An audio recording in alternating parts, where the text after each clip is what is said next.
so in this video I'm going to talk to you about what you would do once you've got your first section complete. So I've got a chord sequence, I've got a broken chord sequence, I've got my melody that I was improvising and experimenting with in the last video, I've got the bass line, I've got my drum beat, and beneath it I've got some textural layers which I'll talk about in a later video, so we'll ignore them for now. So once you've got a kind of complete section or a section that's sounding quite good, then what you're going to want to do is do the whole process again, but with a different chord sequence, different melodies, to create a contrasting section like this. So this is a new section now. I've followed all the same processes, but I've just got different chords, different melodies, slightly different drum beat, different bass line. And then once you've done that on a second section, you're going to want to do it again, something like this. And now you can see I've got 3 contrasting sections. This is the number one piece of advice I can give to GCSE music students, is to create at least 3 contrasting sections. Because imagine you're examining this piece of work. If the work is really good but really repetitive and doesn't really change, it's hard to give it a higher mark. If the work is good and there's also lots of variation within it, then we can definitely give it a higher mark. So I'm just going to quickly show you what I've done in these 2 sections, and then we'll have a quick listen. So the green section, my second section, the chord sequence is along the top. I go E minor, F, C, C, and I do that twice. Then the third time, E minor, F, then A minor, G, then go back to the E minor, F, C, C. I then did a broken chord pattern based on the root and the fifth of each chord. So if it was the E minor, it's E, F, B, E and B, and if it's the F, it's F, A, C, E, F, G, A, B, C, F and C, and so on. So I'm just using the first note and the fifth note in each of those chords. I then experimented again with melodies. I made a bass line based on the lowest note in each of these chords, and added a bit more rhythm to it. And I developed my drum beat just slightly. And for my third contrasting section, I've got an A minor chord, then a C in inversion, sort of an F major 7 chord, and a C in inversion again. I'll just talk about that.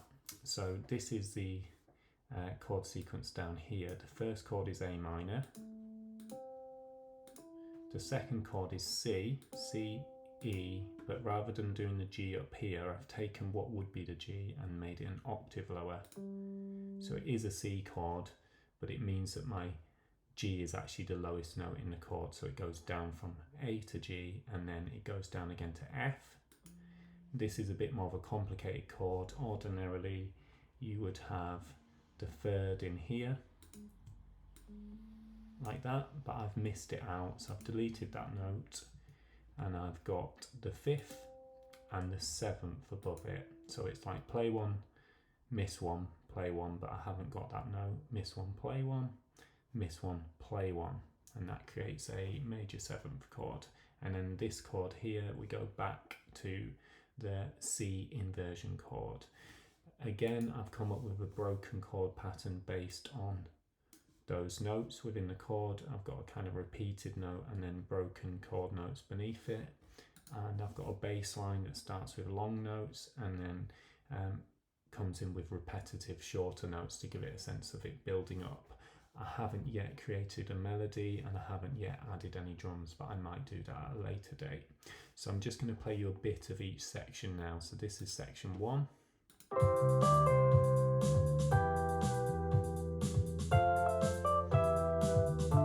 Now it goes into section 2.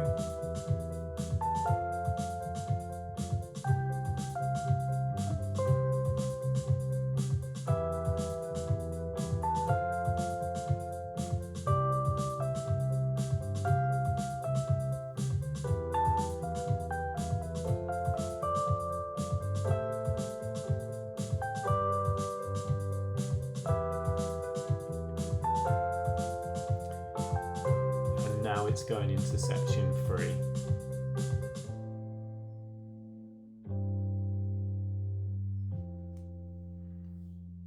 This section definitely needs something else going on at this point, maybe a simple melody or some drums building up as it carries on.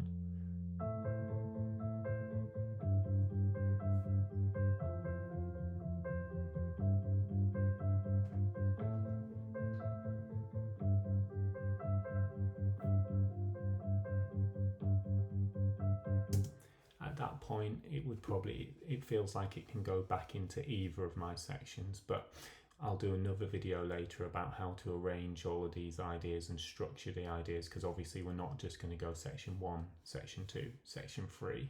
There's going to be repetition of section 1 and 2 before we get onto section 3, but I'll do that in a later video. So to recap, in this video what I've tried to show you is that once you've got one section that you're happy with, you repeat the process but with a different chords, different melodies, and then repeat the process again with different chords, different melodies and bass lines. And that's to do at least 3 sections. If you can do 4 sections or 5 sections, that's not going to be a bad thing. The more content we have to show the examiner, the more likely we can push for the higher marks.